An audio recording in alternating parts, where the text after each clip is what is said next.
दोस्तों नमस्कार। लगातार किसान आंदोलन बढ़ता जा रहा है। किसानों और सरकार में कोई सहमति नहीं बन पा रही है। किसान जहां अपनी मांग पे अड़े हुए हैं, उनका यह मानना है कि जो पुराना कानून है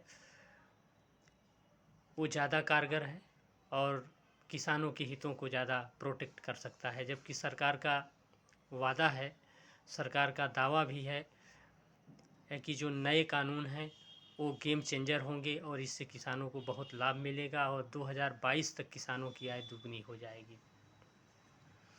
तो आखिर में क्या कारण है कि किसान समझ नहीं पा रहा है या कि समझ रहा है या किसी साजिश का शिकार है? जो अभी तक जो कानून आ रहे हैं 70 सालों से चले आ रहे हैं, वर्तमान परिप्रेक्ष्य में जो किसानों की दशा है उसके परिप्रेक्ष्य में उसका अवलोकन करते हैं तो हम देखते हैं कि किसानों की स्थिति दयनीय है। किसान परेशान है, हताश है, निराश है। इसी हताशा और निराशा के रूप में वो आत्महत्या कर रहा है और ये आत्महत्या जो कर रहा है वो किसान कर रहा है वो किसी राजनीतिक पार्टी का नहीं है, न तो किसी किसान यूनियन का लीडर है, न उसका रिश्तेदार है। यह आम किसान है जो परिस्थितियों बस जिसके सामने कोई विकल्प नहीं दिखता, कोई आशा की किरण नहीं दिखती, न सरकार से न सिस्टम से, तो आत्महत्या कर लेता है।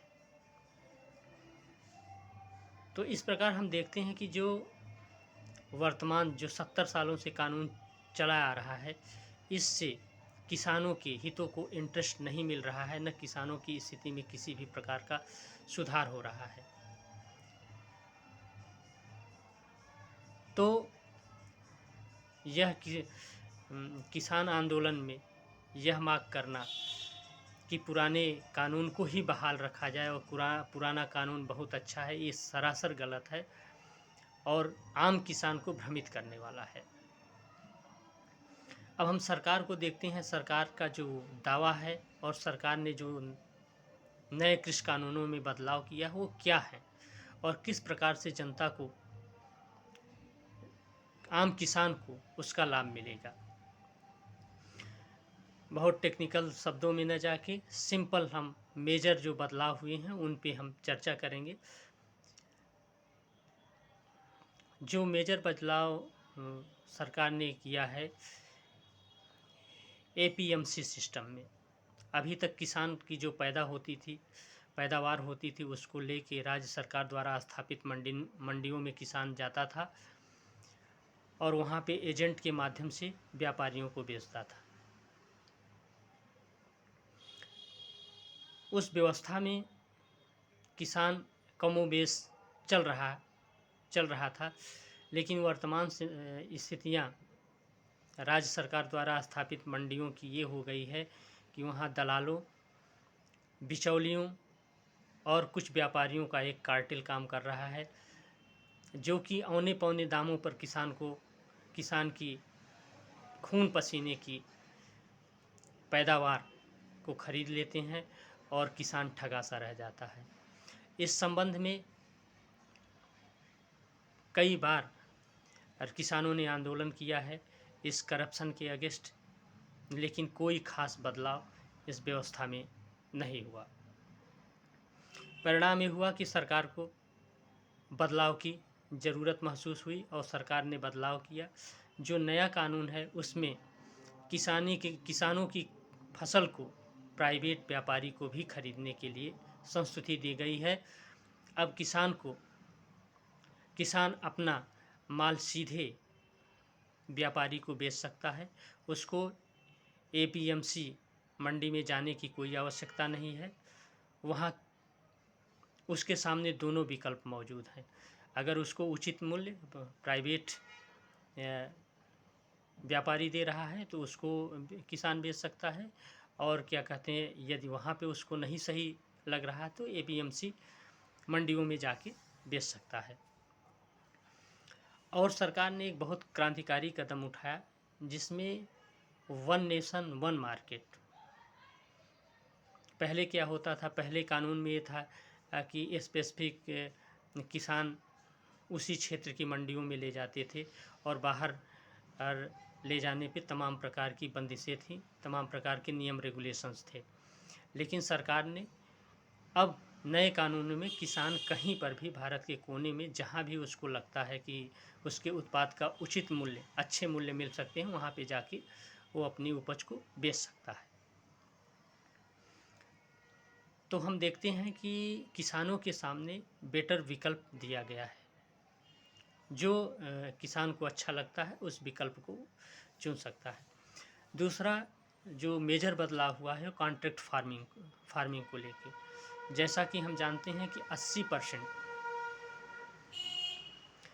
80% हमारे देश में छोटे किसान हैं, जिनके पास न तो संसाधन है, न तो टेक्नोलॉजी है, न ही सरकार की तरफ से, न तो किसान जो किसान यूनियन है, और न ही किसी एनजीओ द्वारा उनको प्रशिक्षित किया जाता है। बाज़ार की आवश्यकताओं के अनुरूप वो फसल का उत्पादन नहीं कर पाते हैं। इसका परिणाम ये होता है कि किसान जो है पर्याप्त मात्रा में उत्पादन नहीं कर पाता और उत्पादन न होने से उसको ज़्यादा मुनाफा नहीं मिल पाता है। कॉन्ट्रैक्ट फार्मिंग में है किसान सीधे किसी बड़े व्यापारी से या कंपनी से कॉन्ट्रैक्ट कर सकता है बुआई से पहले ही कि वो जो फसल पैदा करेगा उस फसल को वो कंपनी या वो व्यापारी पूरा खरीद लेगा। इस प्रकार से बड़े व्यापारियों के आने से किसानों की भी स्थिति में सुधार होगा। पहली बात तो जो बड़े व्यापारी हैं वो अपना कॉन्ट्रैक्ट करेंगे तो उचित प्रशिक्षण, मार्गदर्शन और मार्केट के हिसाब से मार्केट की क्या रिक्वायरमेंट है और कौन सही उत्पादन करके किसान ज़्यादा बेनिफिट ले सकता है, इस प्रकार की उनमें आपस में अंडरस्टैंडिंग बन जाएगी। तो कॉन्ट्रैक्ट खेती भी किसानों के लिए बहुत ही बेनिफिट है। जैसा कि कुछ लोग डरा रहे हैं कि अडानी और अंबानी के पास ज़मीन चली जाएगी, तो भाई कोई ईस्ट इंडिया कंपनी अडानी और अंबानी नहीं है, क्योंकि वो भी भारत के नागरिक हैं और कोई भी सरकार रहे किसानों की ताकत को कोई नकार नहीं सकता है। सरकार को भी पता है कि अगर किसानों के इंटरेस्ट के से अलग हट के काम करेंगे तो सरकार बदल दी जाएगी, सरकार चाहे किसी की हो। तीसरा मिनिमम सपोर्ट प्राइस को लेके है। मिनिमम सपोर्ट प्राइस सरकार द्वारा निर्धारित की जाती है, लेकिन इस का फ़ायदा सिर्फ भारत के 6% किसान ले पाते हैं। जैसा कि पी शांताराव की कमेटी की रिपोर्ट आई, उसमें क्लियर कट है कि सिर्फ 6% ही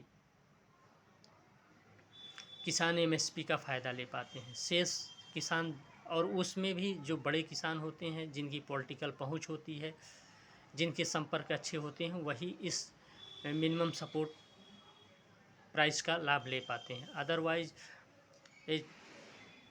करीब 94% भारत का जो आम किसान है वो इस व्यवस्था से वंचित हो जाता है।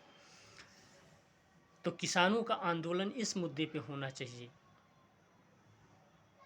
कि जो मिनिमम सपोर्ट प्राइस है इससे कम प्राइस पे न तो प्राइवेट व्यापारी फसल को खरीदेंगे और न ही एपीएमसी मंडियों में।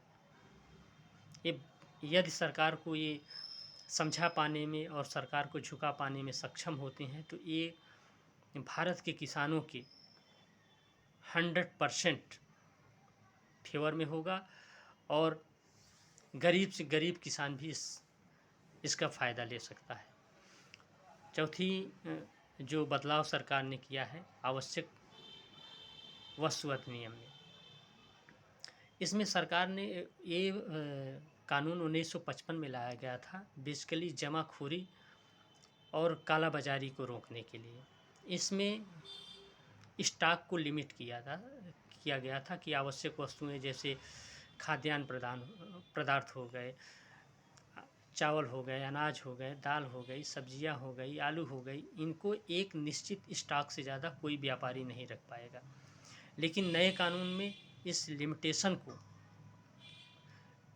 को ख़त्म कर दिया गया है। कोई भी व्यापारी कितना भी माल स्टॉक में रख सकता है, जमा कर सकता है। हालांकि इसमें आपातकालीन स्थितियों में, बाढ़ में, सूखे की स्थिति में, युद्ध की स्थिति में, आपातकालीन स्थितियों में सरकार लिमिट निर्धारित कर सकती है। लेकिन जैसा कि हम जानते हैं कि स्टॉक लिमिट न होने के कारण बड़े बड़े व्यापारी बहुत सारा माल सस्ते में किसानों से खरीद के उसको स्टॉक में रख सकते हैं और कृत्रिम रूप से दाम बढ़ाकर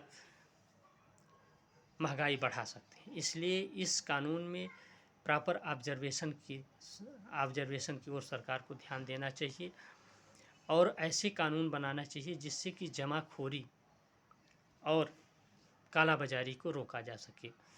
ओवरऑल हम देखते हैं कि जो नए कानून हैं वो निश्चित रूप से बदलाव के साथ साथ किसानों के हित में है, लेकिन एमएसपी जैसे मुद्दों पर किसानों को मुखर होके और सरकार को इस बात के लिए तैयार करना चाहिए कि एमएसपी रेट से कम रेट पर, चाहे वो प्राइवेट व्यापारी हों और चाहे सरकारी मंडी में हो, उससे नीचे की बिक्री सरकार द्वारा रोक दी जाए। तभी किसानों का कल्याण हो सकता है और किसान खुशहाल तो देश खुशहाल। आज भी 50% देश की आबादी कृषि पर डिपेंड है। धन्यवाद। जय हिंद, जय भारत, वंदे मातरम।